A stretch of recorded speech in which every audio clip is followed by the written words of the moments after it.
Okay,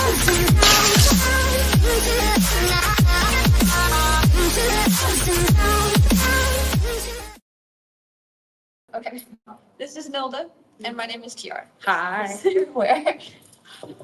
Well, guys, it's just you guys. Yeah. My name is Nilda. I'm part of Appetite for Collectibles. This is Tiara. She is part of Crafting on Ilum. And today we just wanted to do a segment based off of the women of Star Wars of this amazing galaxy. Yes. So what we wanted to mostly discuss today was, so I am a female collector. I love Star Wars, and I got into it because my mom got me into collecting, and I kind of blame her for it because now it just made me into like this little collecting demon. Yeah.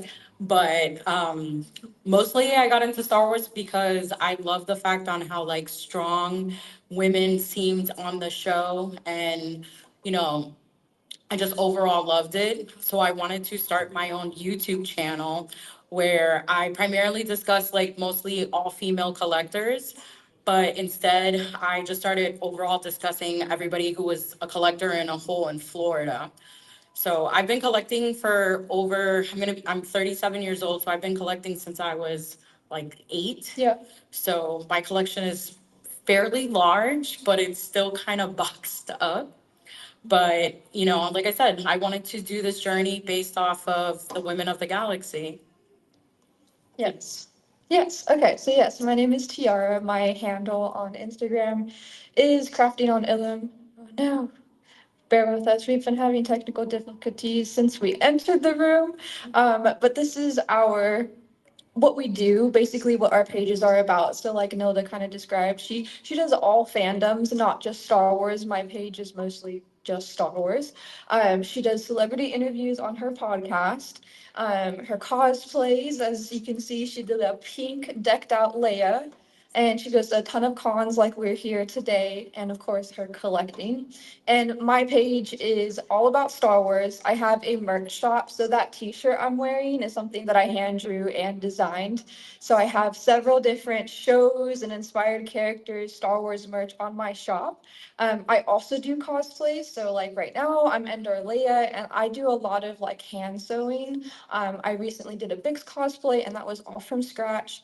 I also attend cons, and I also started a big collecting habit. So it's slowly growing. Nilda can attest to it. My collection has gotten really big in the past year. It was probably like 2 shelves, and now I have one whole tower shelf, another next to it, and then another next to it. So it's gotten really big.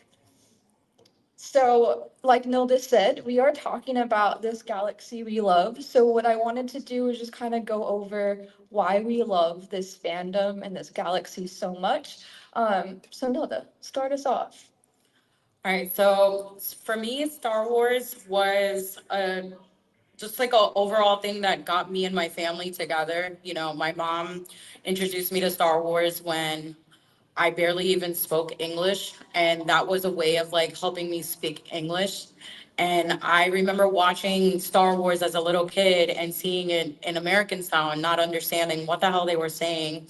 But I just thought that all the characters were like pretty, and, you know, getting to see Darth Vader, and I thought it was an incredible, like, evil person. So later on, when I was able to speak English, I loved Star Wars even more, to the point that I was like, oh my gosh, these characters are great. Um, but overall, as I got older, I loved seeing the women that were part of Star Wars and like how big of an impact they made, especially when Clone Wars came out. And when Clone Wars came out, they had a more of a female lead, and that just made it more intense and just, you know, gave you a woman to like root for, as opposed to having Leia, which we really didn't get much of her in the originals. But later on, you know, they built up her character even better. But I know Tiara had experienced this type of form of fandom in the more like prequel eras, Yes. as opposed to like what I did. Yeah, yeah. So you were more original trilogy, Yeah, for more sure. original trilogy. And then Clone Wars came along. Mhm. For me, it was definitely prequels. I'm a prequels baby. Phantom Menace, Attack of Clone Wars, and I saw Revenge of the Sith in movie theater when it came out with my dad. We brought our Vader slushie or like Slurpee cups that was top tier core memory for me.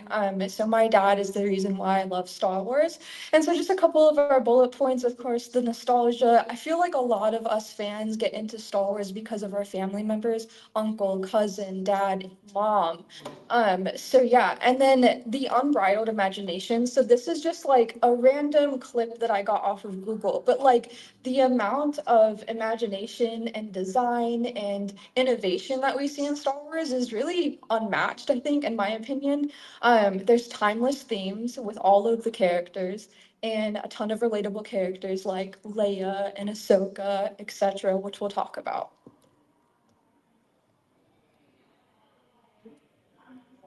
All right, so this is just like, I just put a collage together because I think it's so important to just see how many female characters there are in Star Wars and just like their impactful roles. For me, I feel like Shmi Skywalker is such an underrated character. Her grace in episode two, man, Well, and she is Darth Vader's mother. yeah, So like they should have made her a more like they should have made her character like even more like profound. prominent, yeah, have a little bit more screen time, but yeah, so yeah, I just collaged together, and I think the representation too has gotten so big, so I'm really grateful for that over time. And so we're gonna go ahead and let this PowerPoint run its course. And so the first woman that we're talking about is Princess Leia, which is a woman of tenacity, and this is your girl, so go ahead and speak on her. So for me, Princess Leia, when I first saw her in the original Star Wars, she just represented like everything that what a badass female would represent. Like the first image you get of her, she's in like this sexy pose style, and she's making fun of, Luke Skywalker and saying like, "Aren't you too short to be a stormtrooper?" Sassy. Yeah, very sassy. So like, in the first movie, we see a very sassy Princess Leia. She's down to go out with these guys out on space, and she's willing to fight like all the bad, omens that are out there. And as time goes on in all the films, you just see her character just build up even more. And I feel like if you need somebody to be like a badass female, she needs to represent every type of form of like femininity. So she was very beautiful, very intelligent, but still willing to be badass and go out into the fields and dress up like Endor Leia and go fight out there with all the guys. So I associate with her character a lot because I always feel that when times get rough, I try to channel my inner Leia and think like, what would she do in a very graceful way? But then sometimes, you kind of have to be a little rebel and not be as graceful and just fight, evil with evil. But this is my first choice of one of the top women of Star Wars. And I know both me and her can agree we're both dressed like Star Wars, like Princess Leia characters. Yeah. But I feel like that's one of the top female characters in Star Wars. For sure. Yeah, so I mean, a woman of tenacity, we have this, it's from a comic book, but like I feel like this pretty much represents her. Will you hear me, or will you instead choose death? And it's like, you will listen to me. I'm taking my stance, I'm being firm, or we can do the latter. So, yeah. We also have a little quote on the next slide. Again, just running through it. Um, but yeah, this is something that Nilda chose. So if you want to go ahead and elaborate why you chose this quote. So with the picture associated, I love the Darth Vader comics, and we've always, like, people in the fandom have always joked around, or not even joked around. They've always said, like, what if, instead of in the original movies, when Darth Vader was asking Luke to join him, what if Leia was the one to be asked? And I personally feel, and I've said this since day one, that I think if he had asked Leia when she was alone and not associated with these guys, I think she would have went and joined her dad. And I love this comic book cover because it is an actual comic book cover. It's a what if Leia had joined Darth Vader and became part of the Sith. And I just truly love this whole outfit that she has. But out of all the Leia, quotes, this one still to this day like holds its true value. The fact that she is asking at the time when this quote came out, we never saw the Obi-Wan Kenobi series. So we never got to see a young Leia. We didn't know that young Leia actually knew Obi-Wan. So when we see this movie, we're thinking that she's having this message with him because it's based off of the relationship that he had with her dad.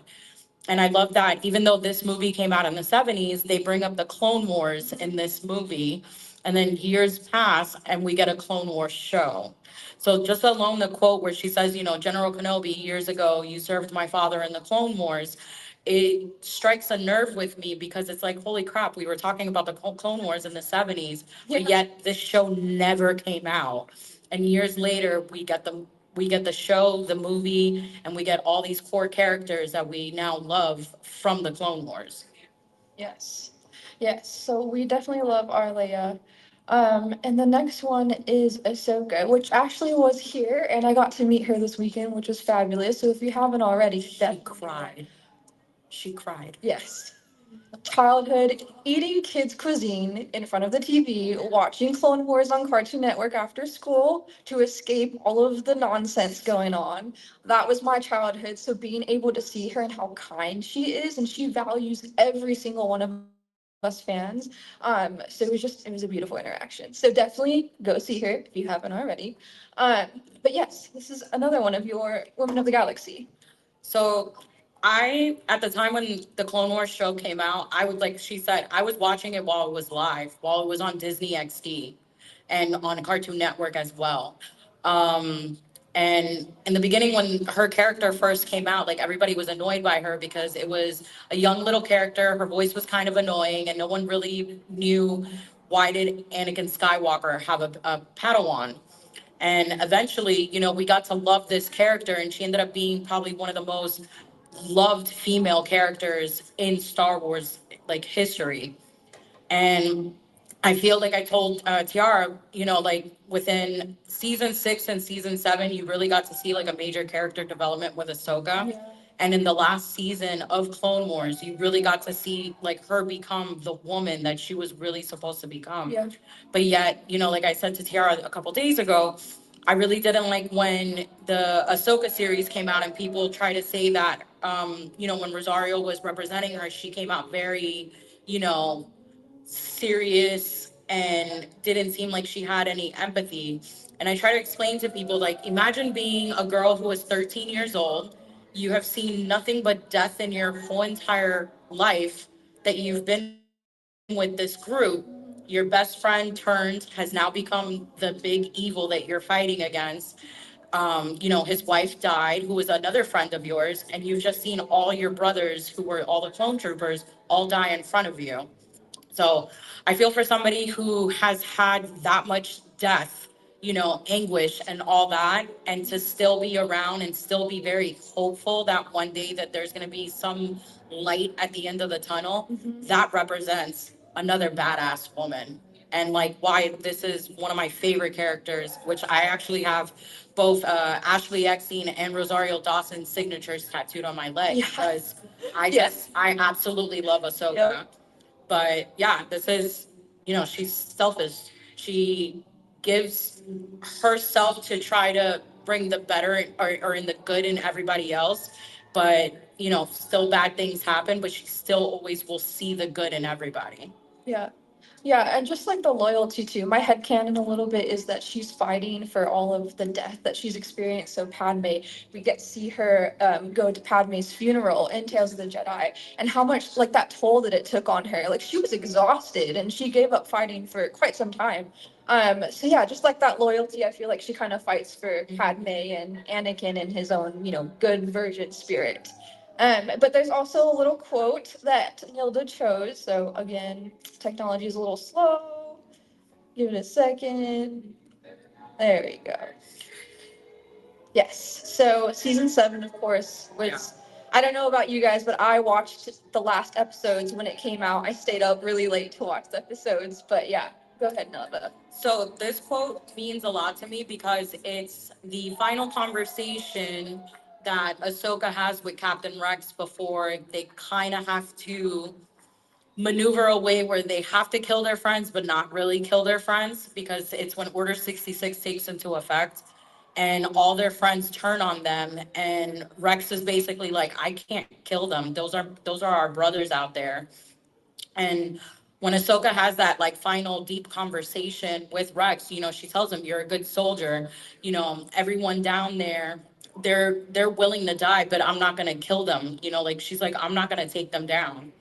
And just that scene between the two of them was very powerful because you know it's kind of traumatic in your brain that you're like, I'm gonna have to probably get rid of all my friends because of what's going on right now, but we're gonna figure this out together and we're gonna survive it.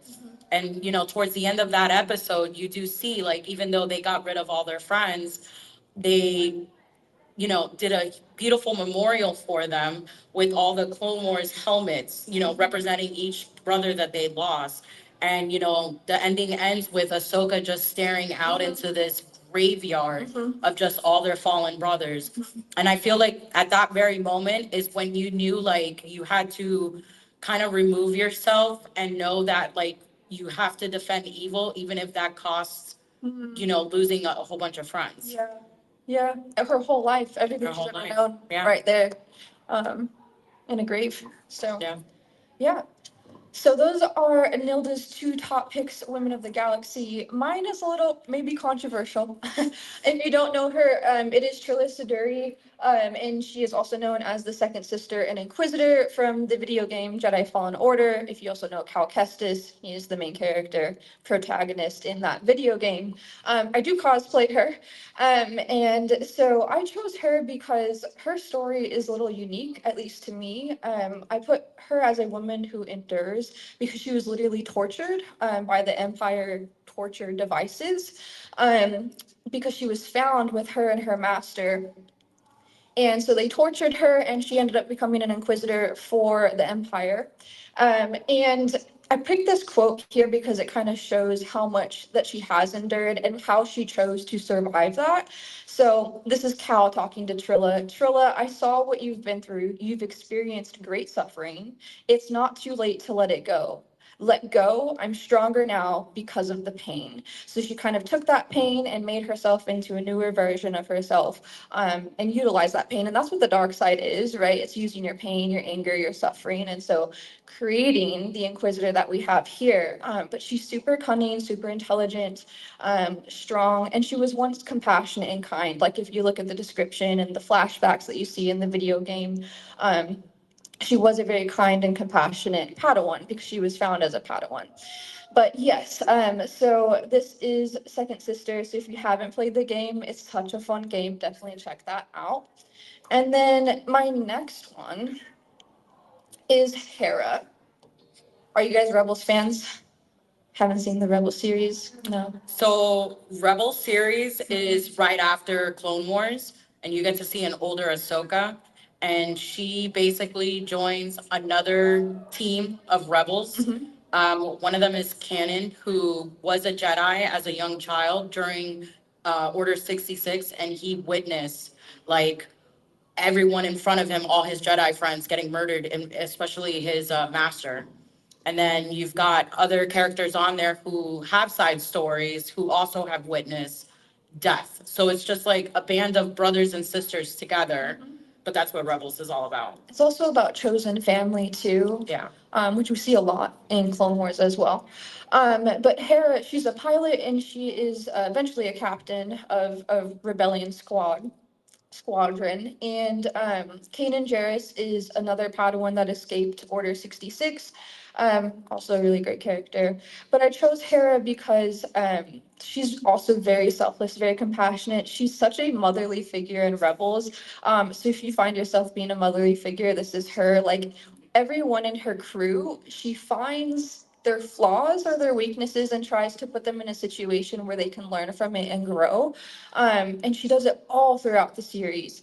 So she really is a mother to everyone. And my favorite quote from her is, "If all you do is fight for your own life, then your life is worth nothing." And it's true. It's so true even nowadays.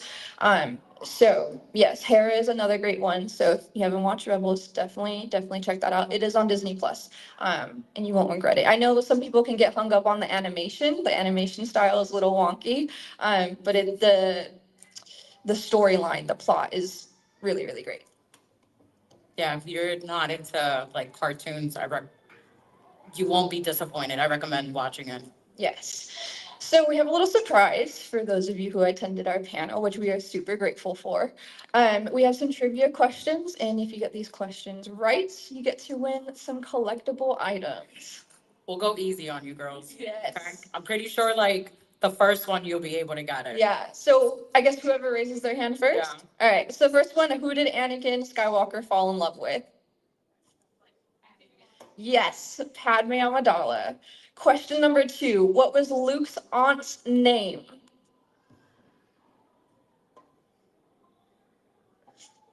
The last one. Okay. Let's do the last one, and if you guys can't get those, we'll choose other questions maybe that we had, but we can move on to the next one, and if it pops up, let us know. Last question is, what was the name of the female bounty hunter who appeared in Attack of the Clones? Okay, I'll do another question.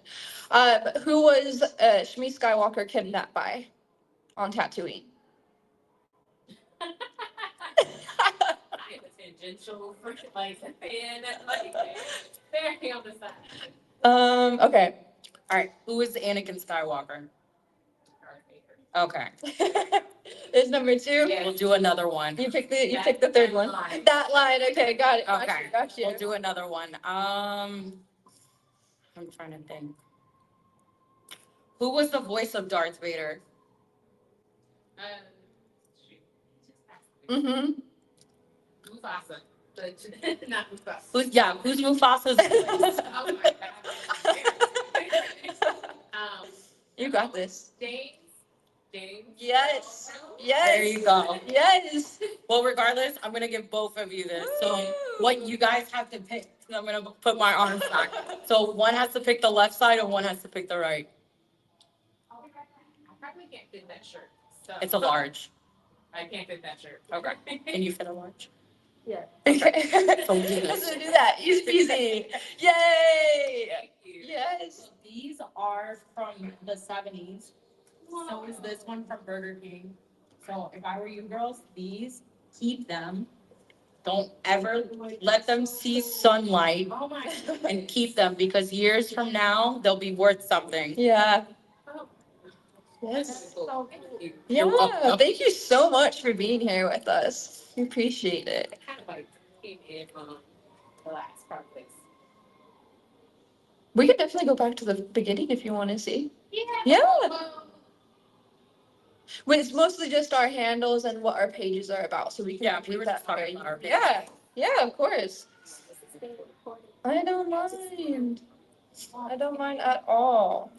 So yeah, so like how you said, you got here a little late. So my name is Nilda. This is Tiara. We both are female collectors in the Star Wars universe. And basically, like, I started my channel because I wanted to just showcase like badass girls who are Star Wars collectors or just collectors in general, like collect toys. I have a nice big collection and I thought it was cool. Huge. Yeah, in my eyes, I was like, there's gotta be girls out there that collect. Yeah. It's not just a guy's world. Yeah. And slowly, like, I started showcasing myself because like I said, I'm 37 years old. I've been collecting since I was like 8, but I was always super nervous to like showcase that because it was like a guy's world. And I remember used to getting picked on all the time for it. Like, you got toys? Like, why do you have toys? You're a girl. So I never like slowly started showing it until COVID when people were doing nothing but YouTube channels because they were bored.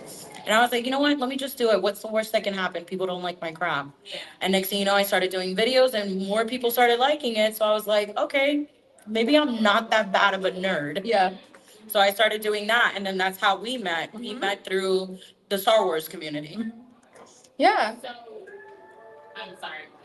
Like, Yeah, go No, ask any questions Yes. you want. This is the part of fandom that I'm not in. Like, I don't collect. Mm-hmm. And I always found it very interesting because it's like every time there's a con, it's split between like the panels and the celebrities, and then it's like collective. Mm-hmm. How do you guys kind of determine the value of something? Like I know you guys talked kind of about like this is how I collect. It's a nostalgia. This is like Mm-hmm. the feelings it evokes in me. Mm-hmm. But there seems to be like also like a kind of commercialization of it. Mm-hmm. So like how do you I guess one, build your collections. It sounds like most of your collections are built more on like the emotion of collecting than on the value of it. So Yeah. it does. Yeah. So from my perspective, so when COVID like I had all my collectibles that I've had before COVID was stuff that I personally love. So I was huge into Funko. And then once I realized that Funko was taking 65% of my house, and because you've seen Funko Pops, they're massive. Yeah. There was no point of collecting Funko Pops. So then I started looking more into like getting smaller collections, and I started collecting all the little smaller Kenner toys from Star Wars. And then once I started knowing like the value of them and how they're very, like how I gave you that book, the longer you have them and treasure them, it's, like it's a sentimental thing. Yeah. So I started collecting that, and then I blamed one of my friends, Seth. He showed me what Hot Toys were, and they're basically toys about this big that look so detailed of the character. And one of my favorite male characters is Darth Maul, and that was my first Hot Toy that I bought.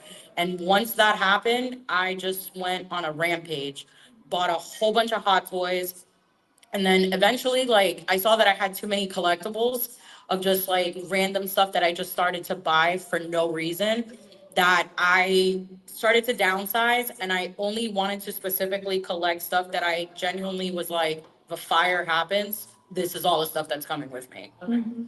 So my advice to anybody that wants to get into collecting, literally just stick to what you love, because I've seen a lot of people just buy stuff because they want to, and then they sell it because it's worth the value, and they try to double up their money, which I don't knock anybody for it, make your money. Mhm. But if it's something that you really want to collect, like collect it. For me, I love Ahsoka. So primarily 70% of my collection is all Ahsoka stuff. I have statues, Funko Pops, pictures, little, figurines, anything, but just collect anything that you specifically love.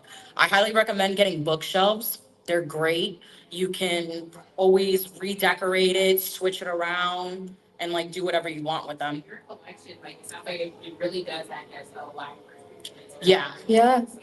Like, It's stuff that I love. have you ever counted how many like figures?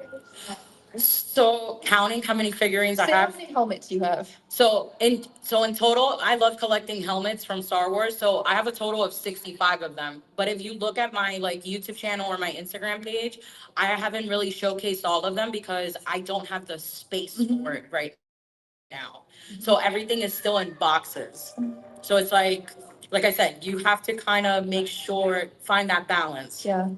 Yeah, I mean, if you're gonna start collecting, it's the things that you love. Like, sure, you can commercialize it and be like, well, if I buy this now, how much is it gonna be in the future? And that's fine. But the reason why we collect is because it makes us happy. Like, I love sitting in my room, being able to swivel my chair and like look at it and like turn around. For me, my focus is just like very niche stuff. So you want to niche down, and I love like the unknown characters. So the characters I picked were Hera, which if you watched Rebels, known, but Trilla is not as known. And I also really enjoy like the legends and the expanded universe. And I've been very into like certificate of authenticity. So if it's like one of 500, that's what I've been into recently too. And yes, that can get pricey. But if you look around at the shops around you, I have one statue, Shadows of the Empire, and it was like $65. Super rare. Haven't seen it anywhere else, but it makes me happy. And so it kind of like combines the two, but again, it's just to make me happy. So I would say just focus on what you like to look Yeah. at. And in the future, it's going to gain some type of value, any collectible item. How I say it is, if you want to get into collecting, build something that when you're having a shitty day, if you walk in there and that makes you happy, that's what you want to collect. I know when I've had crappy days, like how she said it, I have literally have walked into my toy room, have locked myself in there for like 2 hours with no cell phone, nothing. I don't want to talk to anybody. And I've been there. I have taken all my collections down. I have wiped, cleaned, and then reorganized it, and I'm back to being the happiest Decompress. version of myself. Yeah. Yeah. Yeah. Any other questions? She's thinking. Like I said, very tangential. Sure. I haven't seen cartoons since Mhm. some of the shows. I liked Acolyte. Mhm. So many people did. Mhm. I didn't quite understand because instinctively I was like, it's not about what you guys say. Yeah. Because I find that I have always viewed the Jedi. Like I'm not like again, I'm like I don't know the canon for Jedi. Mhm. Mhm. I know like I picked up a book here when I was little. I know that like I watched the movies when I was like a lot of this I watched when I was like little. I like the current TV shows. And I really enjoyed that because I was like, this is something that I feel like is going to bring me to the mountain. I never showed. But then it seemed like everybody was like, this isn't canon. This isn't right. And I was like, this seems very On point. And I Yeah. don't understand it. Because I was like, my understanding is like they're a neutral force. So like when things are going a little bit too well, that might mean the balance. Exactly. Yeah. And I'm like, not so good. Yeah. And I think like also some of the rules that they have always kind of led into that neutral zone. So I just guys want to get your thoughts on the show and like the backlash that happened against it and what you think like what it was about and what it means, I guess, for the franchise as a whole. So I personally, we just had this discussion like probably 2 or 3 hours ago. We were in line. We were meeting the guy who plays the bad guy in the Acolyte. Man, Hi, Mary. Yeah. we met him. Manny. He was downstairs. He's a complete sweetheart, and we were talking to him Yes. about the show as well. Plus, he's a hottie, so that's a plus. But I genuinely liked the show. The reason why I liked the show was because we got a perspective of seeing that the Jedi was really not a good group of people. They hid a lot of stuff and all that. But, with that show, it had a lot of backlash. A lot of people who were true diehard, it has to be canon Star Wars fans were very, the internet trolls were on fire But like where with did that. you break with canon? Like I guess that's where I didn't quite understand where it kind of broke with canon. Do you guys know So, the She'll theory, answer. I guess? Yeah, she can answer that. so one of them is, again, this is, I feel like it's people being picky. So I don't know if you know the Jedi Kiadi Mundi, the big like cone head with like the white hair on the Jedi Council. Okay. Okay, so he makes an appearance in the Acolyte, and his birthday, I don't believe, was actual canon. Like, if you look on Wikipedia, like when the Acolyte was coming out, it wasn't actually canon. It was part of like the expanded universe and legends. It was just an estimation. So he made an appearance in the Acolyte. Like, it confirms it if you watch it with subtitles. I don't know if another Jedi references his name. Um, but people were like going at it about his age, and so people were saying like that broke canon. It doesn't make any sense for him to be there.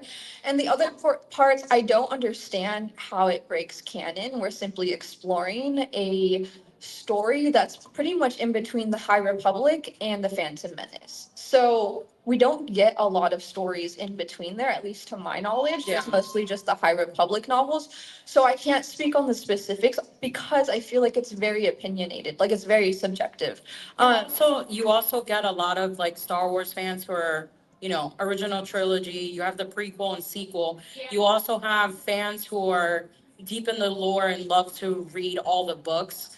And that caused that whole group of people to argue against each other on the internet when that show came out, was because everybody from the original trilogy was like, well, this isn't canon. But people who are deep in the lore and love reading all Star Wars books were like, well, it kind of is. Yeah. So with that show, like I said, I wish people would have had a more open view to it, as opposed like how they are right now with the show Skeleton Crew. And, they're a little bit more open-minded as opposed to how everybody flipped out online for it. I haven't watched Skeleton Crew, but would you say like the Jedi is kind of categorized as like a good force in Skeleton Crew versus So it's not a Jedi or Force sensitive type show. It has a big influence with pirates in space, which has been really fun. There is references to the Jedi.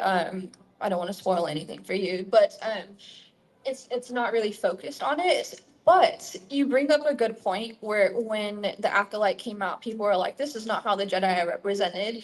but if you read the novels, it is alluded to that the Jedi have lost focus on what their real purpose is. And I love Qui-Gon Jinn. And so I don't know if you've read The Living Force, but it's kind of touched upon there. But he's very much like, we are a part of the Force. We are not a part of the politics and the Republic. Like, we are a separate entity, and they've lost sight of that.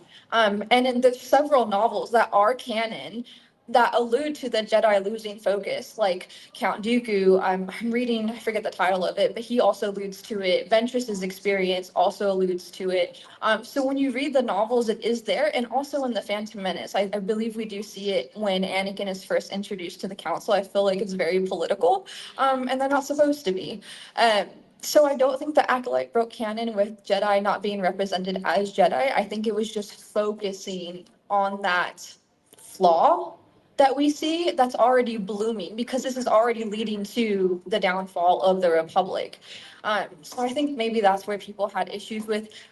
I like to separate it between like the art of the show, so like the storyline and how that was presented to us, and like separate it from the characters and like the Star Wars universe. I don't know if that makes sense, but like I think the story could have been told in a different way. I think that there was some plot holes, but the rest of it I thought was really, really good.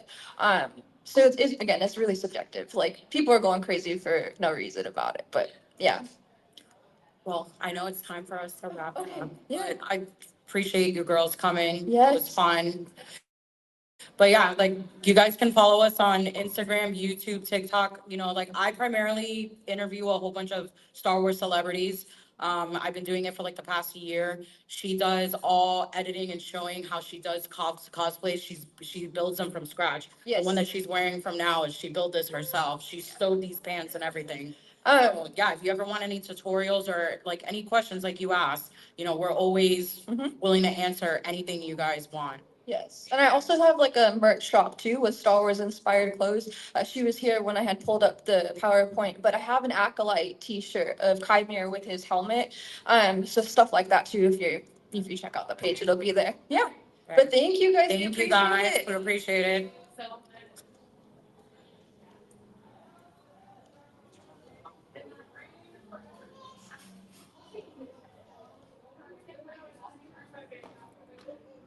Thank you for your help with the